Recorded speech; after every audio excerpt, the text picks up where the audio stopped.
Video paylaşmırdım. Ona görə ki, həyatımın kabus kimi bərbad 4-5 günü keçirdim. Gəlin hər şeyi başdan danışım. Mən normalda özümə inanan birisiyəm. Düşündüm ki, kursu yayınlayacağım saytı özüm hazırlaya bilərəm. 5 gün bundan qabaq həmişəki kimi sayt üzərində işləyərkən heç gözləmədiyim bir texniki problemlə qarşılaşdım və indiyə qədər hazırladığım bütün bölümlər xəta verdi. Bir sözlə aləm qarışıb bir-birinə. Günlər gedir, lakin mən bir zərrə qədər irəliləş əldə edə bilmirəm. Və artıq 4 gün idi ki, mən bu problem üzərində ələşirdim. Və vəziyyət o yerə gəldi ki, mən yuxumda artıq belə kod yazırdım. Səhər yorğun bir şəkildə ayıldım, çünki səhərə qədər kod yazmışam yuxumda və dedim ki, artıq yox.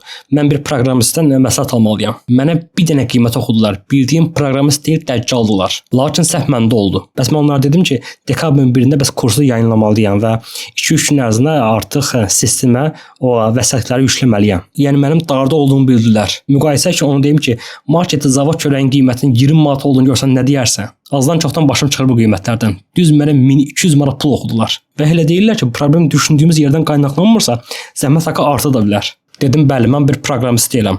Amma mən bunu özüm bacaracağam. Bəli, bir neçə gün gecəmi gündüzümə qatdım. Lakin problemi həll etdim. Buradan onu demək istəyirəm ki, bəzən bacarmaq hər şeyin yolunda olması demək deyil. Problemlərə baxmayaraq yenə də davam etməyimizdir. Onu da deyim ki, növbəti günlərdə kurs hazır olduqdan sonra endirimli qoşula bilməyiniz üçün bir link paylaşacağam profilimdə. Ona görə izləmədə qal ki, fürsəti qaçırmayasan.